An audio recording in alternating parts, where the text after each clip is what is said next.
Bonjour chers amis, je suis Élisée Honta, analyste financier, économiste et enseignant de finance. Je suis amené à répondre à parler de la réunion qui s'est tenue le 17 avril à Paris entre les ministres de l'économie et des finances de la zone CEMAC, le ministre de l'économie et des finances de la France, le gouverneur de la Banque centrale et les représentants des institutions régionales de développement. Donc, la première question qui m'a été posée, c'est si cette réunion a un lien avec la dégradation de la qualité des finances publiques. Ma réponse est oui. Vous avez tous vu le sommet extraordinaire qui s'est tenu à Yaoundé des chefs d'État. Et ce sommet extraordinaire qui s'est tenu à Yaoundé s'est tenu en présence des chefs d'État de la CEMAC.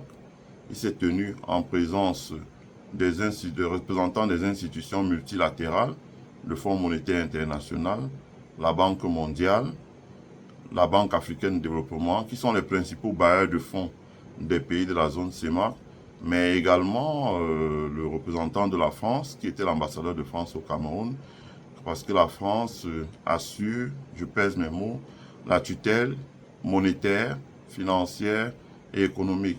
La France est présente au conseil d'administration de la Banque des États de l'Afrique centrale avec un droit de veto. Ça veut dire qu'elle est partie prise ou elle est un des acteurs de la politique monétaire qui a lieu en Afrique centrale. Donc, c'est en vertu de cela que la France se retrouve autour de la table ou que la réunion se tient à Paris pour pouvoir décider. Parce que lors du sommet extraordinaire, les chefs d'État de la CEMAC ont soulevé les problèmes de tension de trésorerie. Les tensions de trésorerie sont notamment dues à l'endettement. C'est-à-dire à l'endettement.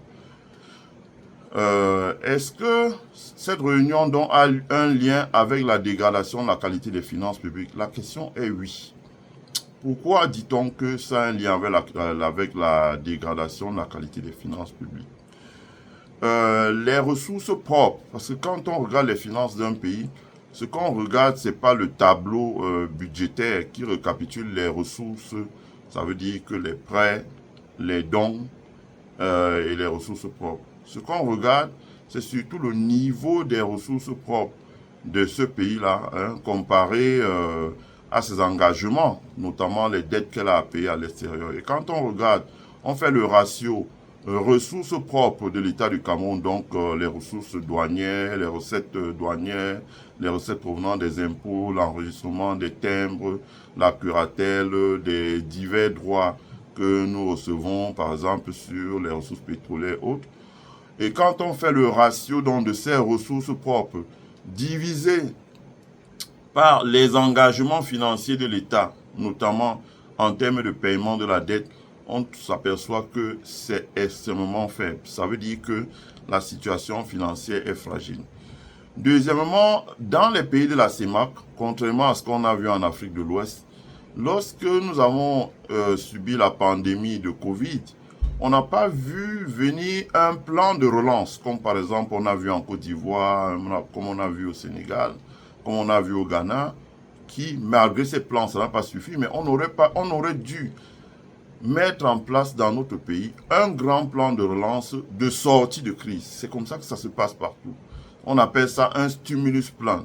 C'est un plan qui est destiné à, lorsque l'économie s'effondre, par exemple la situation du Covid, a affecté durablement notre économie, on aurait dû faire un plan massif de sortie de crise qui consistait à soutenir ou restructurer les grandes entreprises, restructurer les grandes entreprises privées comme publiques également, faire un relifting, mais également remettre les moyens pour lancer la production agricole, pour lancer la transformation agro-industrielle, pour produire l'énergie et naturellement pour essayer de booster la consommation, surtout des ménages les plus faibles. Voilà, parce que la consommation des ménages les plus faibles, comme on dit, et dépense l'essentiel de leurs revenus à la satisfaction des besoins primaires et élémentaires. Et comme notre économie ne produit pas des biens sophistiqués, cela aurait profité aux PME locales.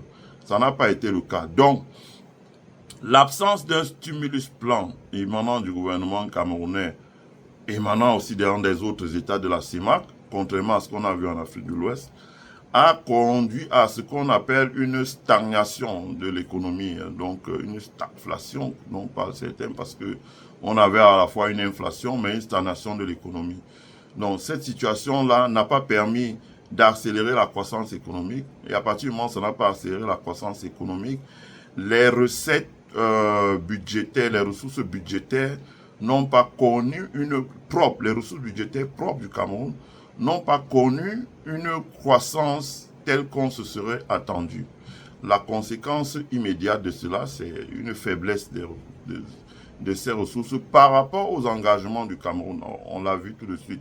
Le Cameroun a commencé à réchelonner la dette vis-à-vis de la Chine, a commencé à réchelonner la dette, donc d'abord vis-à-vis de ses bailleurs de fonds bilatéraux, si je peux dire ça comme ça, et ça a été le cas pour les autres pays de la CEMAC, et ensuite a commencé à réchelonner sa dette vis-à-vis de certaines institutions internationales, a envisagé le rééchelonnement de ces eurobonds, mais comme c'est un acteur sur le marché local, il a rééchelonné les emprunts obligataires qu'il avait contractés auprès des institutions financières locales et auprès de l'épargne, en sollicitant l'épargne des ménages. Et on s'aperçoit que dans la zone CEMAC, l'ensemble de ces emprunts obligataires représente un encours actuel d'environ 7 000 milliards pour le principal. C'est beaucoup, parce qu'il s'agit là de l'épargne des ménages. 7 000 milliards pour le principal. Et comme j'avais dit la dernière fois, il n'y a pas deux solutions dans ce cas. Ce n'est que la politique monétaire qui doit être mise en œuvre pour en sortir. Ça veut dire que c'est la Banque centrale, la Banque des États de l'Afrique centrale, la BEAC, la Banque centrale, qui devrait racheter ces actifs, donc ces obligations que les États de la CEMAC ont remis et qui se retrouvent dans le portefeuille des banques. Parce qu'il faut savoir que d'après la législation, quand les banques provisionnent, les États réchelonnent, les banques doivent passer des provisions afin que leurs comptes reflètent les exactitudes. Et là-dessus, la Commission des opérations bancaires en Afrique centrale, qui doit être vigilante parce qu'il s'agit de l'épargne des gens, va être embêtée avec le montant des provisions qu'il y a dans les comptes des banques. Donc, la solution pour sortir de cet état de fait, c'est que, et d'ailleurs les chefs d'État l'avaient dit à Yaoundé, c'est que la Banque centrale procède à l'émission monétaire pour pouvoir racheter et détenir ces obligations-là. Ça permet une injection de la liquidité dans le bilan des banques, ça permet la disparition des provisions, ça permet une injection de la liquidité afin que le marché du crédit à l'investissement, du crédit à la consommation ne soit pas gelé ou bien en baisse, parce que ça aurait une conséquence dramatique sur les économies locales.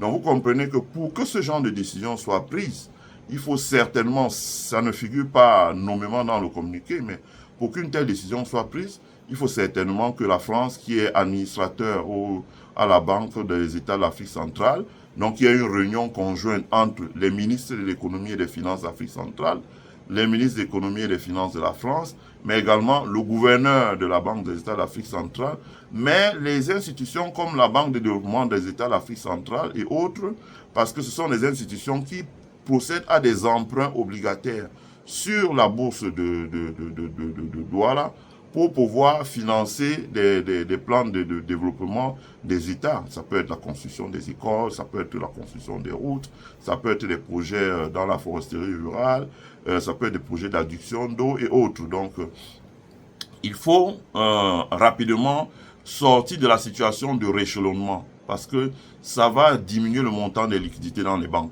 Il faudrait rapidement que la Banque centrale puisse racheter tous ces actifs et les remettre et injecter la liquidité pour que les banques puissent accélérer dans le domaine du crédit à l'investissement, du crédit à la consommation. Voilà, donc c'est de ça qu'il s'agit. Maintenant, concernant l'accumulation de la dette, je pense que j'en ai touché un mot. Si les gouverneurs de la Banque centrale se réunissent, bon, il y a, comme je viens de l'expliquer, la solution de la dette libellée en francs CFA. C'est la Banque des États de l'Afrique centrale qui peut résoudre le problème. Mais il y a également la solution de la dette libellée en devises étrangères, notamment les dettes libellées en devises étrangères, là sont les eurobonds, parce que les emprunts bilatéraux, les gouvernements camerounais, gabonais, congolais et équato-guinéens peuvent discuter directement avec les pays comme la Chine, qui sont des grands bailleurs de fonds de la CEMAC aujourd'hui, comme l'Union européenne, comme la France elle-même et d'autres, les États-Unis et d'autres. Mais en ce qui concerne les dettes multilatérales, ça veut dire que les dettes qu'elles ont souscrites auprès de la Banque africaine de développement, de la Banque mondiale et du Fonds monétaire, je pense que là également, c'est la France qui très souvent, ce qu'on appelle des covenants en anglais, ça veut dire des clauses de sûreté. Et ces clauses de sûreté, quand vous regardez ce qu'on appelle le fact sheet d'un bond, ça veut dire que le document qu'on remet aux investisseurs afin qu'ils puissent lire et acheter et donc investir dans la dette d'un pays. Dans ce fact sheet des bons, les clauses de sûreté sont souvent des clauses de sûreté qui se réfèrent à la France qui met sa signature sur le bon en disant voilà, si ça ne va pas, je paye. Parce que comment vous allez convaincre un grand investisseur américain d'acheter, je ne suis pas très méchant là, la dette de la République centrafricaine? Quand il va regarder la performance économique de la République centrafricaine, il va hésiter à acheter ils vont hésiter à investir pour 1000 milliards d'eurobonds, par exemple. Mais lorsque la France met sa garantie là-dessus, ça passe. Mais c'est bien. Mais c'est en même temps, ça nous assujettit toujours, voilà, à la tutelle de la France. Je pense qu'il faut en sortir. Il faut en sortir parce que nos États doivent faire de grands efforts pour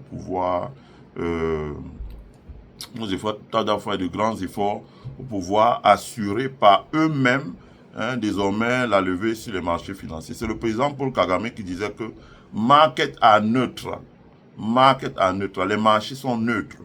Les marchés sont neutres, mais pourvu que la gouvernance économique du pays soit également bonne, ça veut dire l'inflation contrôlée, la croissance économique, un taux de corruption faible, l'investissement dans les infrastructures économiques, les ponts, les routes, les zones industrielles, les infrastructures de production d'énergie, l'éducation, le système de santé, le système de retraite, la criminalité qui est faible, la criminalité économique également qui est faible, c'est ce que les investisseurs veulent voir. À partir de ce moment, ils investissent dans la dette d'un pays parce que c'est une dette qui est consacrée à relever le niveau de la production dans ce pays-là. Voilà ce que j'avais à dire sur cette première question et je vais faire un déroulé sur la deuxième question.